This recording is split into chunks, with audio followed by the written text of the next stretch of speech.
기도하겠습니다. 자비로우신 하나님, 상실과 아픔 속에서도 우리를 버리지 아니하시고 회복의 길로 인도하여 주시니 감사드립니다. 오늘 말씀을 통해 다윗의 눈물과 기도를 배우게 하시고 우리의 고통 속에서도 하나님을 찾는 믿음을 허락하여 주옵소서. 지치고 낙심한 이들을 품는 주님의 마음으로 우리를 돌보여 주셔서 공동체 안에 참된 회복과 연대가 이루어지게 하여 주옵소서. 우리의 생각과 마음을 새롭게 하여 주시고 하나님의 의와 사랑을 따라 살아가는 우리의 삶의 자리 되게 하여 주옵소서. 우리 구주 예수 그리스도 이름으로 기도드립니다. 아멘. 오늘 우리에게 주신 말씀은 사무엘상 30장 21절에서 25절입니다. 다윗이 전에 피곤하여 능히 자기를 따르지 못함으로 부솔 시내에 머물게 한 200명에게 오매 그들이 다윗과 그와 함께한 백성을 영접하러 나오는지라. 다윗이 그 백성에게 이르러 문안하매 다윗과 함께 갔던 자들 가운데 악한 자와 불량배들이 다 이르되 그들이 우리와 함께 가지 아니하였은즉 우리가 도로 찾은 물건은 무엇이든지 그들에게 주지 말고 각자의 처자만 데리고 떠나가게 하라 하는지라. 다윗이 이르되 나의 형제들아 여호와께서 우리를 보호하시고 우리를 치러 온 그 군대를 우리 손에 넘기셨은즉 그가 우리에게 주신 것을 너희가 이같이 못하리라. 이 일에 누가 너희에게 듣겠느냐? 전장에 내려갔던 자의 분깃이나 소유물 곁에 머물렀던 자의 분깃이 동일할지니 같이 분배할 것이니라 하고 그날부터 다윗이 이것으로 이스라엘의 율례와 규례를 삼았더니 오늘까지 이르니라. 아멘. 오늘 본문 말씀은 공동체가 무너지는 자리에서 하나님의 공의를 회복하는 말씀입니다. 본문은 공동체가 완전히 무너지는 극단적 위기의 상황을 맞이했습니다. 다윗이 시글락으로 돌아왔을 때 그곳은 이미 불타버렸고 폐허가 되어 있었습니다. 자신들의 가족도 자녀도 재산도 모두 사라졌던 것입니다. 이러한 위기 순간에 어떻게 지도력을 발휘해야 하는지 나누고자 합니다. 첫 번째로 위기 속에 드러나는 참된 지도력을 말해주고 있습니다.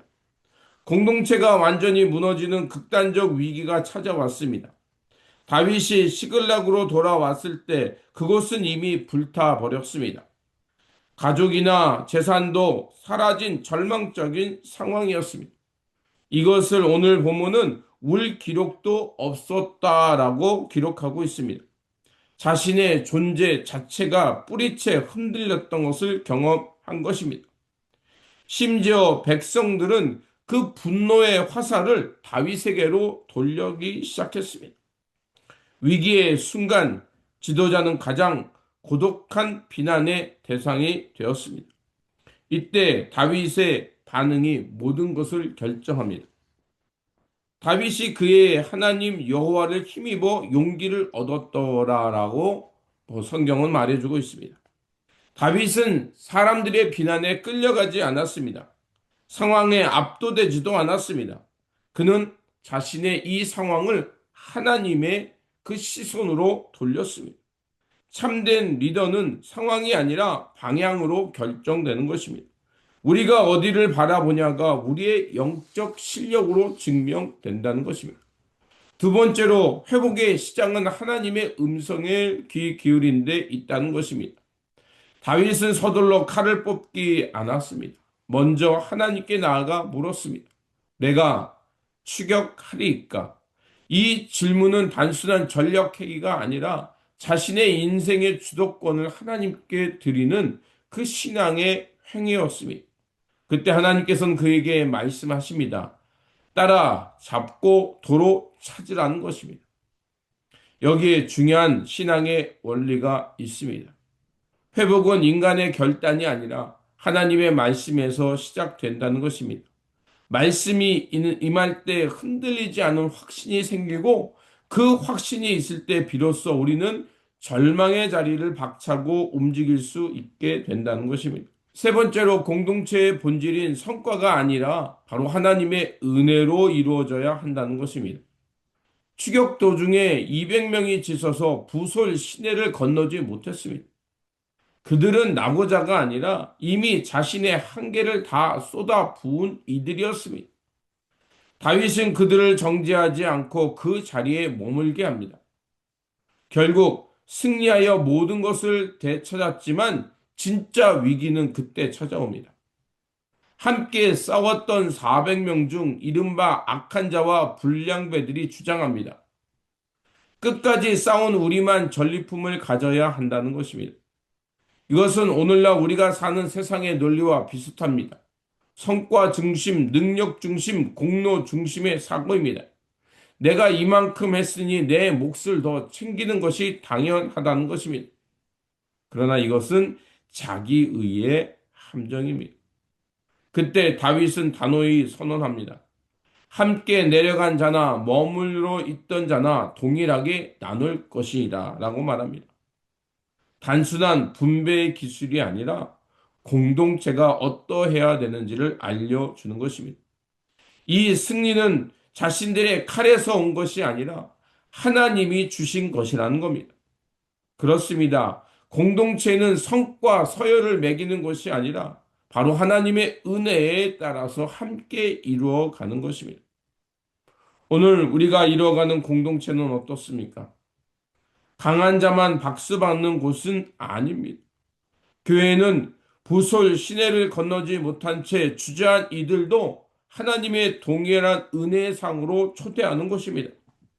지친 자, 낙심한 자, 뒤처진 자, 그들을 배제하지 않고 오히려 그 공동체의 중심으로 초대하는 것, 그것이 바로 하나님이 기뻐하는 의인 것입니다. 다윗은 단순히 잃어버린 물건을 되찾는 것에 그치지 않았습니다. 그는 승자 독식, 자신의 의의를 내세우는 것, 그러나 그런 것들을 배제하고 상처 입은 자의 권리를 보호해주는 새로운 공동체의 질서를 세웠던 것입니다. 지쳐있는 자들, 혹시 최선을 다했지만 부솔 시내를 건너지 못한 자들 아닙니까? 하나님은 그들조차도 돌보신다는 것입니다. 항상 우리는 은혜의 중심임을, 그리스도의 공동체임을 기억해야 합니다.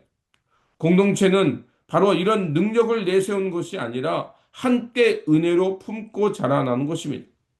다윗처럼 하나님께 묻고 지친 자를 품고 하나님의 의를 세워가는 것. 이것이 바로 주님께서 기뻐하는 공동체의 모습입니다.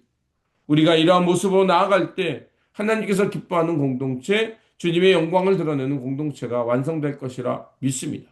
기도하겠습니다. 은혜로우신 하나님, 우리의 삶 속에 찾아오셔서 상실과 위기 속에서도 주님을 바라보게 하시니 감사드립니다. 다윗처럼 하나님께 먼저 나아가 묻게 하여 주시고 주님의 음성을 따라 살아가는 믿음을 주옵소서. 특별히 지치고 낙심한 이들을 외면치 않게 하시고 부설 시내에 머문 이들을 품는 공동체가 되게 하여 주옵소서. 성과 중심이 아니라 은혜로, 능력 중심이 아니라 사랑으로 하나 되게 하여 주옵소서. 우리 공동체가 하나님의 의와 회복을 이루어가게 하시고 상처 입은 자들을 하나님의 은혜로 돌볼 줄 아는 그리스도의 공동체 되게 하여 주옵소서. 우리 구주 예수 그리스도의 이름으로 기도드립니다. 아멘.